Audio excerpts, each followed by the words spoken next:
सभी मित्रों को मेरा नमस्कार। आप सभी का स्वागत है सरस्वती एकेडमी में। हम आपके बीच ग्रुप सी और आने वाले एग्जाम की तैयारी के लिए लेकर के आए हैं उत्तराखंड और साथ ही साथ जीएस की प्रॉपर क्लासेस। मित्रों, एक हमारी पहल है कि हम अपने छात्रों को ज़्यादा से ज़्यादा इन एग्ज़ाम्स जो अभी आगामी कोरोना काल के बाद आपके सामने आने वाले हैं, बेहतर तरीके से और साथ ही साथ सटीक जानकारियों के साथ और अपने विशेष अनुभव के साथ आपको दे पाए। उसी कड़ी में मैं आपके सामने जितेंद्र नलवाल एक संविधान से जनरल नॉलेज या जीएस की मैं शुरुआत करता हूं। और मैंने सबसे पहले संविधान के विषय में आपके सामने जो प्रश्न परीक्षा में आने वाले हैं उनसे संबंधित और एक प्रॉपर तैयारी के तहत इनिशियली शुरुआत हम संविधान की कहां से करते हैं, क्या वो पहलू है जो संविधान के लिए आवश्यक हैं। आमतौर पर हम जब कभी भी संविधान की बात करते हैं तो उसके अर्थ से हम भिन्न हो जाते हैं। हमें अच्छी तरह से पता होना चाहिए कि जो संविधान है ये शब्द समान विधान से बना है। आपने देखा होगा कि हम जब भारत के संविधान की बात करते हैं तो शुरुआत हम रेगुलेटिंग एक्ट से शुरुआत करते हैं, 1773 के रेगुलेटिंग एक्ट से। इंटरेस्टेड बात तो ये है कि संविधान के बारे में जाने बिना हम रेगुलेटिंग एक्ट से जब शुरुआत करते हैं तो हमारे मन में एक सवाल हमेशा आता है, और वो सवाल ये आता है कि क्यों 1773 से पहले कोई कानून नाम की चीज़ थी? क्या 1773 के रेगुलेटिंग एक्ट से पहले के एक्ट भी हमें पढ़ने चाहिए?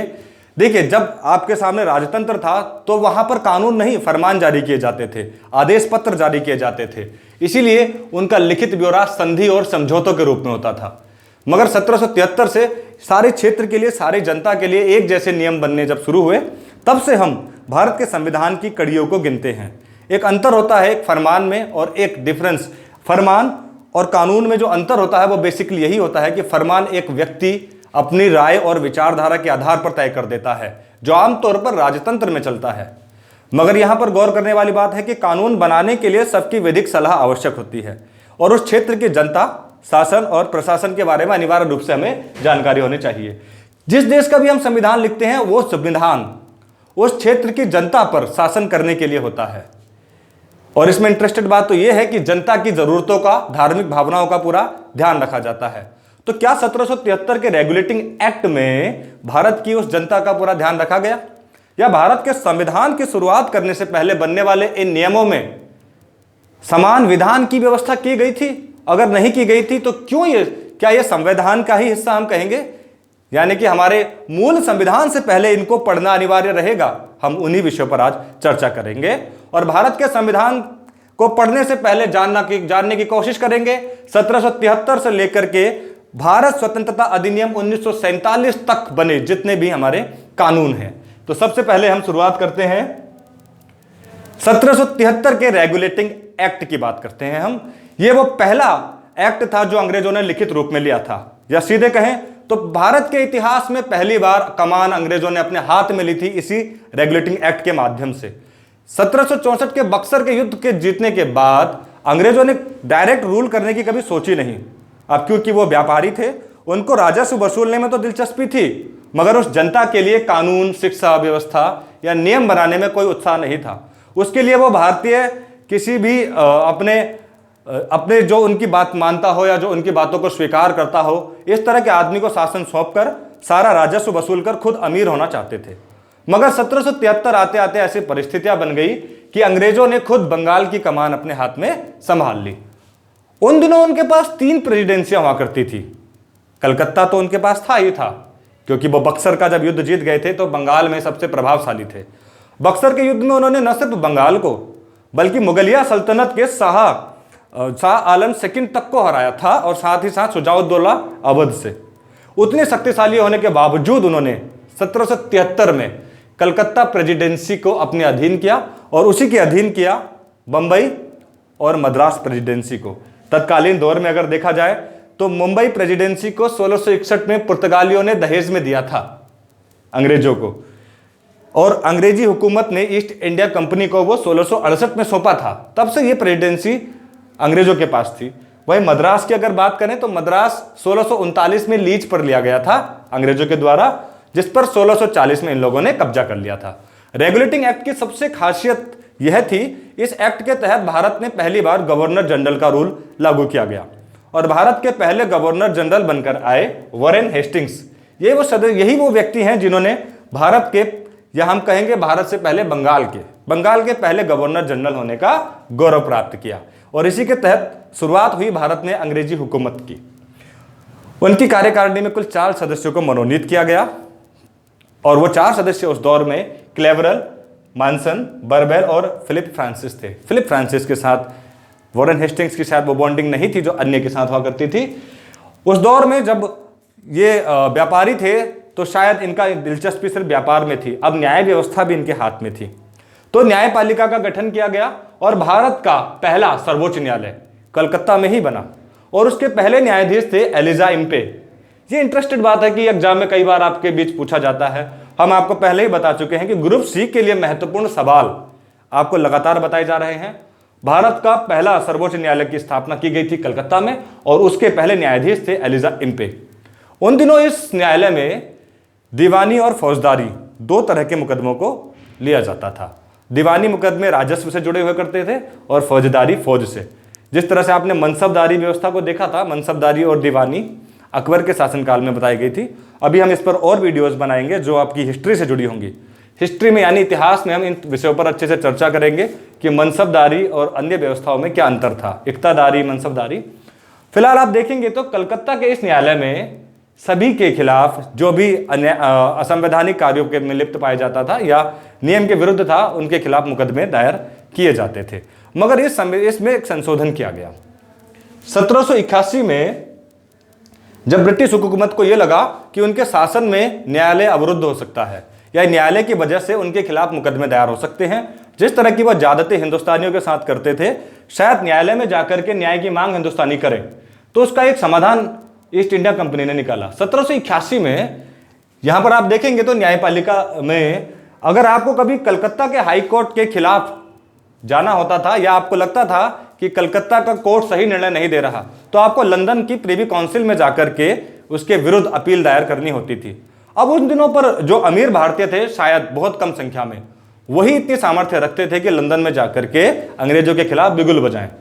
मगर इस तरह से अंग्रेजों के खिलाफ मुकदमा दायर करना शायद उनको भाया नहीं। 1781 में एक प्रावधान में इस संशोधन किया गया और जिसके तहत यह बात कही गई कि जो सरकारी व्यक्ति होगा या ईस्ट इंडिया कंपनी का कर्मचारी अपनी ड्यूटी के दौरान किए गए किसी भी कार्य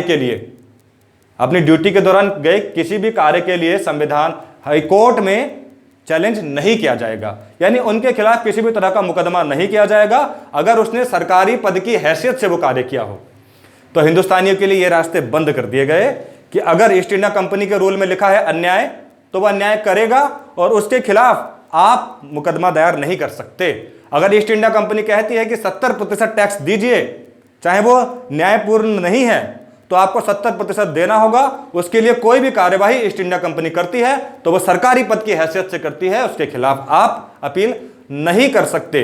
यह 1781 के संशोधित नियम में था। इंटरेस्टेड बात तो यह थी कि इसी नियम में एक लाइन और जोड़ी गई थी कि भारत के धार्मिक, सांस्कृतिक, ऐतिहासिक रीति रिवाजों का सम्मान किया जाए। मगर तर्कपूर्ण नहीं लगता कि न्यायालय में ऐसा हो पाएगा। सबसे महत्वपूर्ण एक्ट था उस दौरान पिट्स इंडिया एक्ट। माफ करना, ये पिप्स लिखा है, उसका पिट्स पढ़िएगा, पिट्स इंडिया एक्ट। आशा करता हूं कि आपको रेगुलेटिंग एक्ट सही से समझ में आया होगा। अगर फिर भी आपको कोई क्वेश्चन, इसमें कोई क्वेरी है, तो आप कमेंट बॉक्स में जरूर लिख सकते हैं इसके बारे में, और अपने किसी भी आपके मन में कोई भी डाउट हो तो हम उसका भी समाधान आपके बीच लेकर के आएंगे। पिट्स इंडिया एक्ट जब आया तो पिट्स इंडिया एक्ट का प्रमुख उद्देश्य था कि अब हम सिर्फ व्यापार नहीं कर रहे, हम प्रशासन भी चला रहे हैं। ऐसे में अंग्रेजों के सामने यह समस्या आ गई, हमें एक टीम व्यापार के लिए बनानी चाहिए और एक टीम शासन के लिए चलानी चाहिए। एक ही व्यक्ति इन दो कार्यों को कर पाए, यह बड़ा मुश्किल था। इसीलिए व्यापार करने के लिए अलग बोर्ड का गठन किया गया और प्रशासन चलाने के लिए अलग बोर्ड का गठन किया गया। इसी नीति को हम द्वैत शासन कहते हैं, जब शासन को दो भागों में बांट दिया जाए। 1784 के पिट्स इंडिया एक्ट की यही एक खासियत थी। तब बोर्ड ऑफ डायरेक्टर के साथ बोर्ड ऑफ कंट्रोलर बनाया गया, नियंत्रक मंडल जिसको हम अंग्रेजी में बोलते हैं। इसमें कुल 6 सदस्य हुआ करते थे। एक ब्रिटिश संसद का अर्धमंत्री, एक विदेश सचिव और 4 सदस्यों का चयन करती थी प्रिवी काउंसिल। ये वही प्रिवी काउंसिल है जिसका चर्चा आपने कुछ देर पहले सुना था न्यायालय के तौर पर। कार्यकारिणी में भी एक पद कम किया गया, इससे पहले आपने रेगुलेटिंग एक्ट में पढ़ा था कि 4 सदस्य थे गवर्नर जनरल की कार्यकारिणी में, वॉरेन हेस्टिंग्स की कार्यकारिणी में, मगर वहां पर 3 सदस्यों को कर दिया गया, यानी 1 सदस्य की कटौती कर दी गई। न्यायपालिका में देखिए, न्यायपालिका ही वो जड़ है जो हिंदुस्तानियों के अधिकारों को काटने में लगी है। और यहां पर क्या किया गया, कंपनी के लिए अलग ही स्वतंत्र न्यायालय बना दिया गया जो इंग्लैंड में था। लीजिए, अब आप कंपनी के खिलाफ किसी भी तरह का कोई मुकदमा दायर नहीं कर सकते, करना है तो लंदन जाइए, और लंदन जाने की आपके पास हैसियत होनी चाहिए। तो कहीं ना कहीं यहां से आज़ादी मिलेगी अंग्रेजों को अपनी अन्यायपूर्ण नीतियों का यहां पर प्रभाव छोड़ने में, दमनकारी नीति को फैलाने में उनको यहां पर आज़ादी मिलेगी, और वो किसी भी तरह के कानून बनाने के लिए स्वतंत्र है, क्योंकि उस कानून को चैलेंज करने के लिए हिंदुस्तानियों को लंदन जाना पड़ेगा, जो बड़ा मुश्किल था उस दौर में। तो पिट्स इंडिया एक्ट के ही खिलाफ वॉरेन हेस्टिंग्स उसके कभी समर्थक नहीं रहे। पिट्स इंडिया एक्ट के 2 साल बाद ही, 1 साल बाद ही महाभियोग लगा 1785 में, और उसके बाद 86 में उनको भारत बंगाल के पहले गवर्नर जनरल का गौरव उनसे छीन लिया गया। तब लॉर्ड कॉर्नवालिस दूसरे गवर्नर जनरल बनकर भारत आए, उनके खिलाफ महाभियोग लगा। वो पहले और अंतिम ऐसे गवर्नर जनरल थे जिनके खिलाफ ब्रिटिश संसद में महाभियोग की प्रक्रिया लगी। ये महाभियोग की प्रक्रिया हम संविधान में भी आपको आगे बताने वाले हैं, जो भारत के संविधान में भी निर्मित है। अब देखेंगे हम चार्टर एक्ट को। ये चार्टर एक्ट हर 20-20 साल बाद आते हैं, और उनमें पहला चार्टर एक्ट है 1793। इन चार्टर एक्ट के माध्यम से ब्रिटिश हुकूमत हर 20 वर्ष बाद की नीतियों को तय किया करती थी। इसमें देखा जाए तो कंपनी को संसद से 20 साल के लिए एकाधिकार की आज़ादी मिल गई, यानी कि इंग्लैंड में 20 साल तक ईस्ट इंडिया कंपनी के अलावा कोई भी कंपनी इंग्लैंड से नहीं जाएगी, उनकी व्यापार पर पकड़ बनी रहेगी। यह वो दौर था जब दुनिया का पहला लिखित संविधान 1789 में अमेरिका का लिखा जा चुका था, और जब लिखित रूप में किसी देश का संविधान लिखा जाता था, उसका असर पूरी दुनिया पर पड़ता था। इसी असर के अंतर्गत 1793 के इस चार्टर एक्ट में भी यह प्रावधान किया गया कि व्यवहारिक बातों से कानून बनाने के बजाय लिखित रूप में हमें संविधान लिखना चाहिए। तो इसमें इस बात का ध्यान रखा गया 1793 के चार्टर एक्ट में कि लिखित कानूनी एक्ट वहां पर बनने लगे, और लिखित में कार्य होने भी लगा 1793 के। और ये बड़ा इंटरेस्टेड बात है कि इंग्लैंड में आज तक कोई लिखित संविधान नहीं है, जबकि भारत के लिए वो सारा लिखित कार्रवाई करने लगे थे। और साथ ही साथ गवर्नर जनरल और उसकी कार्यकारिणी को 12 वर्षों का भारत में रहने का अनुभव होना चाहिए, तभी उनको गवर्नर जनरल मनोनीत किया जाए या चुना जाए। और साथ ही साथ यही रूल गवर्नर जनरल के लिए भी था, और साथ ही साथ उसकी कार्यकारिणी के लिए भी था। तो मित्रों, इसके बाद 20 साल बाद आता है 1813 का चार्टर एक्ट। इन 3 एक्ट में आए सारे कानूनों का हमने गहनता से अध्ययन किया, विश्लेषण किया, और आपके सम्मुख इनसे रिलेटेड सवाल एग्जाम में लगातार आते हैं। हम आपको एक पेपर के माध्यम से टेस्ट लेंगे, जिसके माध्यम से जो जो आपको पढ़ाया है और जो जो परीक्षा में आया है उसके बीच का संबंध आपको बताएंगे। रटाना हमारी प्रवृत्ति नहीं है, चीजों को समझना बहुत जरूरी है। हम संविधान के बाद इतिहास और भूगोल की भी प्रॉपर क्लासेस करेंगे, और आप, अगर आपको अच्छा लगा और समझ में आया तो जरूर कमेंट बॉक्स में लिखिएगा, और चैनल को सब्सक्राइब करिएगा, शेयर करिएगा, और हमसे जरूर जुड़िएगा, क्योंकि हमने ठाना है कि प्रत्येक व्यक्ति को सही, सटीक और परीक्षा के लिए महत्वपूर्ण जानकारी दी जाए, उन्हें तैयार किया जाए। चैनल को जरूर सब्सक्राइब करिए, और साथ ही साथ बने रहिए हमारे साथ। और इससे भी महत्वपूर्ण जितने भी आपके पास पेपर्स होंगे, डाटाज होंगे, हम आपके बीच लाते रहेंगे लगातार। और आपको जितना मटेरियल ग्रुप सी के लिए आवश्यक होगा, उत्तराखंड से संबंधित हो, चाहे वो हिंदी से संबंधित हो, चाहे वो जीएस से संबंधित हो, समय समय पर डाउट क्लासेस के साथ टेस्ट के माध्यम से आपकी सारी समस्याओं का समाधान किया जाएगा।